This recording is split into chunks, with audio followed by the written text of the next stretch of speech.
Hello student, पिछले video में हमने केदारनाथ जी के चंद्रगैना से लौटती बेर के बारे में कुछ पंक्तियाँ पढ़ी थी और कुछ अब कुछ जो बची थी उनको हम इस वीडियो में पढ़ने जा रहे हैं। तो आगे की पंक्तियों में जो कवि है वो आगे की पंक्तियों में चित्रकूट और बुंदेलखंड की धरती और वहाँ दूर दूर तक फैली पहाड़ियों का वर्णन कर रहे हैं। तो आगे है कैसे यहीं से भूमि ऊंची है जहाँ से रेल की पटरी गई है, ट्रेन का टाइम नहीं है, मैं यहाँ स्वच्छंद हूँ, जाना नहीं है। चित्रकूट की अनगढ़ चौड़ी कम ऊंची ऊंची पहाड़ियाँ दूर दिशाओं तक फैली है, बांझ भूमि पर इधर उधर रीवा के पेड़ कांटेदार कुरूप खड़े हैं। सुन पड़ता है मीठा मीठा रस टपकता, सुग्गे का स्वर टेंटे टेंटे सुन पड़ता है। वन स्थली का हृदय चीरता, उठता गिरता सारस का स्वर टिरटो टिरटो मन होता है, उड़ जाऊं मैं पर फैलाए सारस के संग जहाँ जुगल जोड़ी रहती है, हरे खेत में सच्ची प्रेम कहानी सुन लूँ चुप्पे चुप्पे। तो यहाँ पे कवि क्या कहते हैं, खेतों के बाद कहते हैं खेतों के बाद, और यहाँ से जो खेतों के बाद की ज़मीन है वो कैसी है, ऊंची ऊंची है, ठीक है, ऊंची ऊंची है और रेल की पटरी गई है और वहाँ पर रेल की पटरी, उस ऊंची ऊंची भूमि पे क्या रेल की पटरी बनी हुई है। ट्रेन का टाइम नहीं है, मैं यहाँ स्वच्छंद हूँ, जाना नहीं है, और मेरी जो ट्रेन का टाइम है जाने का वो अभी हुआ नहीं है, मैं अभी स्वतंत्र हूँ। ट्रेन है ना, ऐसा कहकर कवि क्या कहना चाह रहे हैं कि कवि जो है नगरीय जीवन की भाग दौड़ और अस्त व्यस्त जीवन की ओर संकेत करना चाह रहे हैं कि मैं यहाँ बिल्कुल स्वतंत्र हूँ, भाग दौड़ भरी जिंदगी से बहुत ही दूर हूँ। चित्रकूट की अनगढ़ चौड़ी कम ऊंची ऊंची पहाड़ियाँ दूर दिशाओं तक फैली हैं। और फिर कहते हैं कि जो इधर चित्रकूट की कम ऊंची अनगढ़ चौड़ी पहाड़ियाँ जो है वो कहाँ तक फैली हुई है, वो दूर दूर तक दिशाओं में फैली हुई हैं। बांझ भूमि पर इधर रीवा के पेड़ कांटेदार कुरूप खड़े हैं।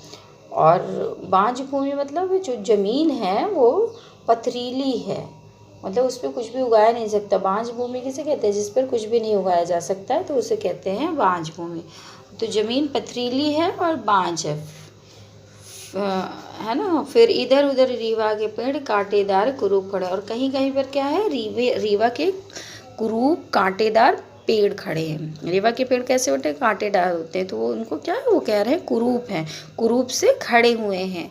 सुन पड़ता है मीठा मीठा रस टपकता, सुग्गे का स्वर टे टे टे। और है ना, और तो सुग्गा किसे कहते हैं, तोता। और इस उचाट में भी है ना, जहाँ पे कुरूप से पेड़ खड़े हैं रीवा के, उस उचाट में भी टेटे टेटे जो सुग्गे का स्वर है वो सरिता घोल रहा है, वो मन को भा रहा है, सुनाई पड़ रहा है। मीठा मीठा रस टपकता मतलब उससे मीठा मीठा, उसके स्वर में मीठा मीठा रस टपक रहा है। कैसा है स्वर, टेटे टेटे। सुन पड़ता है वन स्थली का हृदय चीरता, उठता गिरता सारस का स्वर टेटो टेटो। और साथ ही में तोतों के साथ साथ सारसों का भी टेटो टेटो का स्वर, जैसे मानो वन स्थली की शांति को चीर रहा हो, भंग कर रहा हो ना। वन स्थली का हृदय चीरता, उसको चीर रहा हो, भंग कर रहा हो। और कवि कहते हैं कि यह स्वर इतना करुण है कि वन स्थली के हृदय को चीर रहा है। नेक्स्ट फिर क्या कहता है कवि, मन होता है उड़ जाऊं मैं पर फैलाए सारस के संग, जहाँ जुगल जोड़ी रहती है, हरे खेत में सच्ची प्रेम कहानी सुन लूं चुप्पे चुप्पे। अब यहाँ प्रस्तुत पंक्तियों में क्या कवि कह रहा है, कवि कहता है कि मेरा जो मन है मन होता है वो क्या करता है कि सारस के ही संग उड़ जाऊं मैं, पर फैलाए सारस के, मैं जो सारस के संग पंख बांध कर के साथ पंख बांध कर उन हरे हरे खेतों में उड़ जाऊं, जहाँ जुगल जोड़ी है रहती, जहाँ सारस और उसकी साथी, मतलब उसकी जो साथी है सारसी, वो दोनों रहते हैं, और उनकी सच्ची प्रेम कहानी अपने कानों से सुन लूँ। जहाँ जुगल जोड़ी मतलब दोनों, सारस और उसके जो साथी है सारसी, वो दोनों जुगल जोड़ियाँ रहती हैं, और मैं उनकी सच्ची प्रेम कहानी सुन लूँ। कहने का आशय यह है कि कवि क्या कह रहा है कि सच्ची प्रेम कहानी सुन लूँ चुप्पे चुप्पे, उनकी मतलब सच्ची प्रेम को कहानी मैं सुन लूँ चुपके चुपके से। तो यहाँ पर कवि क्या कहना चाह रहा है, ये कहना चाह रहा है कि नगरीय जीवन की जो व्यापारिक चकाचौंध और ऊब भरी ज़िंदगी है, उससे उसे घृणा सी हो गई है, उससे घृणा सी हो गई। तो वो कहता है कि इस ग्रामीण प्रकृति परिवेश से सहज ही और घृणा हो गई, और जो ग्रामीण की प्रकृति है जहाँ पे वो देख रहा है ये सारी चीज़ें, उससे सहज लगाव सा हो गया, उसे बहुत ही प्रेम हो गया है। तथा क्या है, इसी सौंदर्य और प्रेम युक्त वातावरण के सम्मोहन में जो है बंधा हुआ, कवि यह कहता है, कवि कहता है कि प्रेम मानव जीवन से हटकर प्रकृति और प्रकृति सहारों पर जीने वाले जीवों में केंद्रित हो गया है।